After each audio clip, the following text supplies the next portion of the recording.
दोस्तों आपने देखा होगा कि आपके आसपास या फैमिली में भी कई ऐसे इंडिविजुअल्स होते हैं जिनको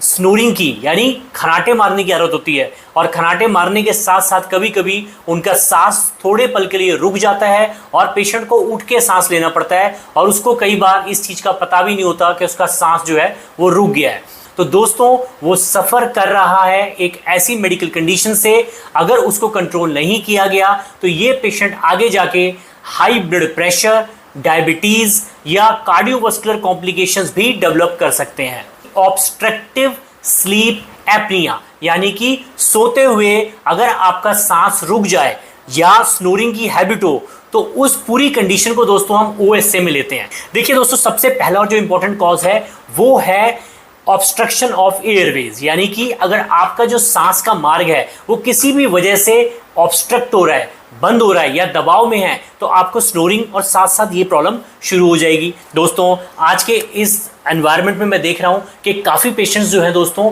वो ओबेसिटी से सफ़र कर रहे हैं ड्यू टू सीडेंटरी लाइफस्टाइल और स्मोकिंग, अल्कोहलिज्म। इन चीज़ों में पड़ने के बाद दोस्तों क्या होता है, पेशेंट जो है वो वेट गेन शुरू कर देता है, और वेट गेन भी कई बार पेशेंट्स में इस तरह का होता है कि उसका जो टमी एरिया है उसके आसपास बहुत ज़्यादा फैट एक्यूमुलेट हो जाता है, और उसकी जो एक्सट्रीमिटीज़ है यानी हाथ और पाँव होते हैं वो पतले पतले रहते हैं। तो ऐसे पेशेंट्स दोस्तों जो है they are more prone to develop these kind of symptoms. अब ऐसे पेशेंट्स जो होते हैं दोस्तों, इनकी जो नेक होती है, मैंने देखा है कई केसेस के अंदर नेक बहुत मोटी होती है, तो नेक की मोटापन प्लस ऑब्स्ट्रक्शन ऑफ एयरवेज, ये सारे फैक्टर्स दोस्तों इस चीज़ को एग्रेवेट कर देते हैं।